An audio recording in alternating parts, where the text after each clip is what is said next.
ఆంధ్రప్రదేశ్ ముఖ్యమంత్రి వైఎస్ జగన్మోహన్ రెడ్డి మీద నిన్న రాయితో దాడి జరిగినటువంటి నేపథ్యంలో ఈ దాడిపైన రకరకాల ఊహాగానాలు అయితే తెరవెనికి వస్తూ ఉన్నాయి.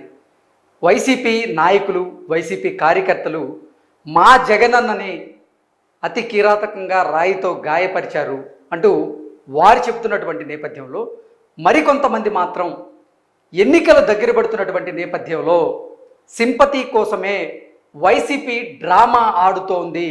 గతంలో అంటే 2019 ఎన్నికల సమయంలో కోడికత్తి డ్రామా ఆడారు. ఇప్పుడు మళ్ళీ ఎన్నికల దగ్గర పడుతున్నటువంటి నేపథ్యంలో ఈ రాయి దాడి డ్రామా ఆడుతున్నారు అంటూ కూడా మరికొంతమంది కొన్ని కమెంట్స్ చేస్తున్నటువంటి నేపథ్యంలో వీటికి సంబంధించి ఒక ట్వీట్ ఇప్పుడు సోషల్ మీడియా వేదికగా చర్చనీయాంశంగా మారింది. అసలు ఈ దాడి గురించి ముందే తెలుసా? ఈ దాడి పక్కా వ్యూహం ప్రకారంగా జరిగిందా అనేటువంటి అనుమానాలు వచ్చేలాగా కొన్ని ట్వీట్లు అయితే బయటపడుతూ ఉన్నాయి. ఆ ట్వీట్స్ ఏంటనేది మనం ఒకసారి కనుక చూసేటువంటి ప్రయత్నం చేద్దాం. పరిశీలన చేస్తే శ్రీధర్ రెడ్డి అవుతూ అనే అతను బిగ్ బ్రేకింగ్ న్యూస్ అంటూ 4 డేస్ క్రితం అంటే 4 రోజుల క్రితమే ఆయన ఈ ట్వీట్ చేయడం జరిగింది. 4 రోజుల్లో రాష్ట్రంలో సంచలనమైన సంఘటనలు జరిగే అవకాశం ఉంది. ఎన్నికల మూడ్నే మార్చేలా సంఘటనలు జరగబోతున్నాయి అంటూ అనుమానాలు వ్యక్తం చేసేలా క్వశ్చన్ మార్క్ పెట్టి ఆయన శ్రీధర్ రెడ్డి అవుతు గారు ఒక ట్వీట్ చేశారు. దానికి కాజా వికే రామబ్రహ్మం అనేటువంటి వ్యక్తి ఇంకొక ట్వీట్ కూడా చేయడం జరిగింది. ఇక్కడ మనకి ఇది సరిగా కనపడలేదు. చిలక జోష్యం చెప్పినట్లు జరగబోయేది 4 రోజుల ముందే చెబుతాడు.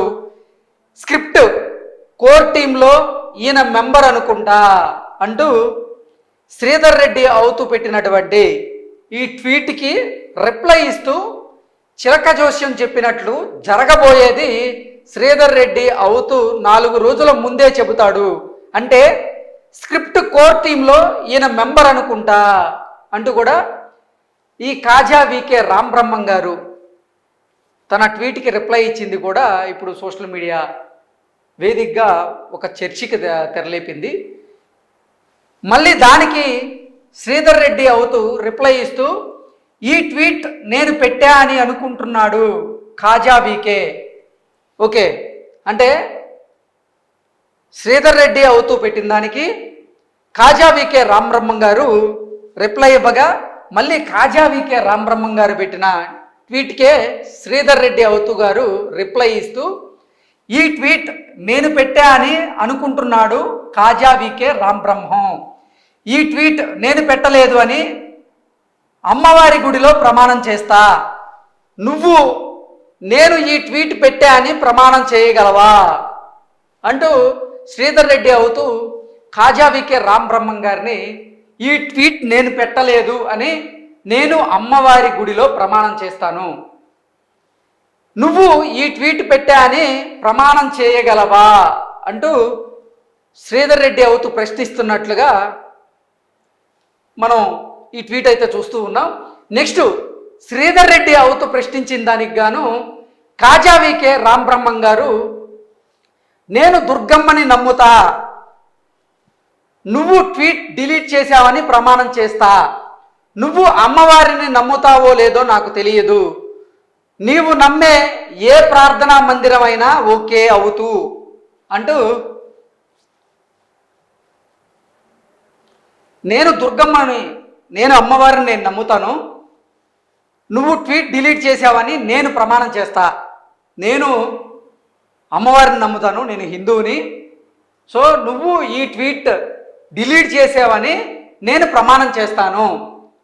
నువ్వు అమ్మవారిని నమ్ముతావో లేదో నాకు తెలియదు. నువ్వు శ్రీధర్ రెడ్డి అవుతూ నువ్వు అమ్మవారిని నమ్ముతావో లేదో నాకు తెలియదు. నీవు నమ్మే ఏ ప్రార్థనా మందిరమైనా ఓకే, నువ్వు నమ్మే ఏ ప్రార్థనా మందిరమైనా సరే ఓకే, నేను నువ్వు కోరినట్లుగానే ప్రమాణం చేస్తాను, నువ్వు సిద్ధమా అన్నట్లుగా కాజా వికే రామబ్రహ్మం గారు కూడా ఆయన ట్వీట్కి రిప్లై ఇస్తూ చేసినటువంటి ట్వీట్లు ఇప్పుడు సోషల్ మీడియా వేదికగా ఒక చర్చకి అయితే దారితీశాయి. దీని ప్రకారంగా కొంతమంది ఏమో నిజంగా ఎన్నికల దగ్గర పడుతున్నటువంటి నేపథ్యంలో సానుభూతి అస్త్రం కోసమే ఈ రాయి దాడి జరిగింది అంటూ కొంతమంది ఆరోపణలు చేస్తూ ఉంటే, వైఎస్ఆర్సీపీ నాయకులు, వైఎస్ఆర్సీపీ కార్యకర్తలు మాత్రం లేదు, జగన్మోహన్ రెడ్డి మీద నిజంగా ఒక అగంతకుడు రాయితో దాడి చేశాడు, కిరాతకంగా గాయపరిచాడు అంటూ కూడా వారు చెబుతున్నటువంటి కమెంట్స్ కూడా మనం సోషల్ మీడియా వేదికగా చాలానే చూస్తూ ఉన్నాం. ఏది ఏమైనప్పటికీ అసలు ఈ రాయి దాడిలో ఏం జరిగిందనేది పక్కన పెడితే, రాయి దాడి మీద పలు రకాల ఊహాగానాలు అయితే మాత్రం సోషల్ మీడియా వేదికగా చక్కర్లు కొడుతూ ఉన్నాయి.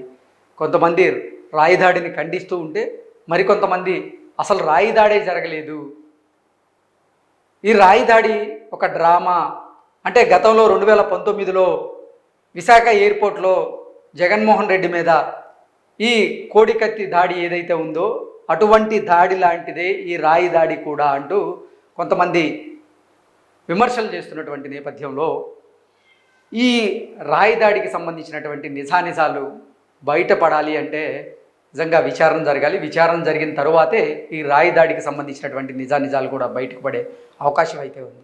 Thank you so much.